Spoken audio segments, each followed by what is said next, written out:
My favorite comfort food?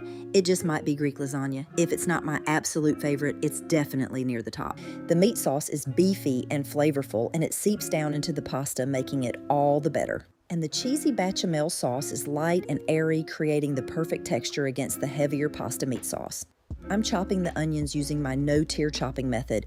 I just cut vertically, keeping the root intact, and then, depending on the size I want, I turn the onion on its side and slice across. Super fast and simple. Here's a fact that a lot of you don't know. I have Greek ancestry.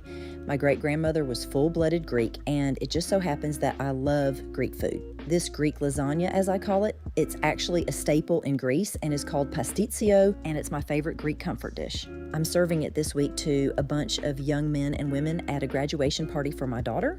I've served it before, and it is always a huge hit. They seem to love Greek lasagna just as much as the Italian lasagna, if not more. Add the tomato paste and stir through, then add the beef. Give it a good mix and continue to brown the meat. Next, drain the pasta. Mixing the pasta with mint and parsley, roughly chopped, along with butter creates a perfect bed for the meat mixture. I'll be adding the herbs to the meat sauce and the pasta sauce.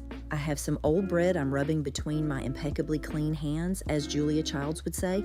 I'll be adding that to the meat sauce to thicken it, and later to the bechamel sauce. Okay, once the beef is brown, add the wine and allow to cook until the wine has evaporated. People always ask what wine I use, and my answer is simple. Use what you enjoy drinking. If you like the taste, it'll come through in the dish. For meat sauces, I personally prefer a bold red wine. It adds depth, richness, and really enhances the flavor. Add crushed bread and give it a good stir, the tomatoes, cinnamon, salt, pepper, parsley, and mint to the meat sauce, and stir until it is incorporated. Turn the heat to medium-low, add the herbs, and give it more of stir. To make the bechamel sauce, start by melting the butter in a medium pot or Dutch oven. Then whisk in the flour until it forms a smooth mixture. Add the milk 1 cup at a time while continuing to whisk until thick, smooth, and creamy. Stir in the nutmeg and Parmesan cheese. Remove from the heat and stir in the breadcrumbs. Allow the mixture to cool for about 5 minutes, then whisk in the eggs. Let's talk about cheeses for a minute. For the grated cheese, Parmigiano Reggiano works great. If you want super authentic Greek flavor though, you could use a Greek cheese made from sheep and goat's milk. One is Kayseri cheese, a traditional semi-hard pale yellow cheese. By the way, you can certainly substitute ground lamb or venison or even ground turkey for some of the beef. The pasta in this dish is super tasty. I'm mixing the pasta with butter, an egg, Parmesan Reggiano, and mint.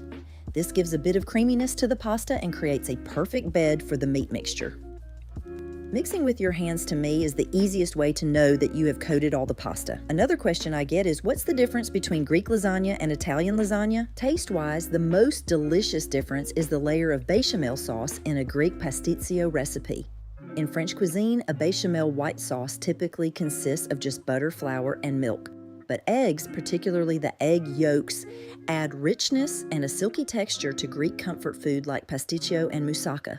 I include the egg whites in this recipe to help the sauce to set. Another taste difference, the spices. Greek lasagna uses warm, aromatic spices like cinnamon instead of Italian herbs.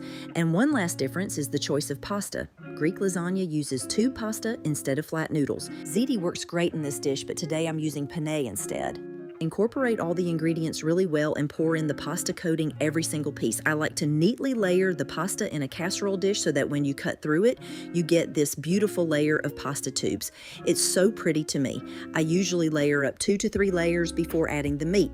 The extra time it takes to stack the pasta is worth it to me. If you don't care about that, then just pour the pasta in the casserole and make sure it is somewhat even for the next layer of meat.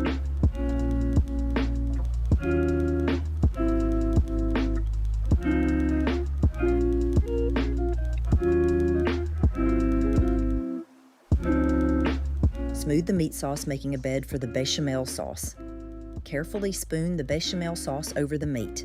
Cover every inch of the meat sauce. If it's too close to the top of the casserole dish and you think it may spill over, place a sheet pan under the casserole in the oven. Bake the Greek lasagna in the oven for 45 to 50 minutes until the top is bubbly and a deep golden. this is the best. If you want a dinner, especially to feed a large family or crowd, this is the dish. I've never had a single person turn this down or even leave a bite on their plate. Most people go back for seconds if there's any left. Be sure to subscribe to my channel. There's so much more coming your way, from simple recipes to family favorites you'll want to make again and again. I'll see you at the table.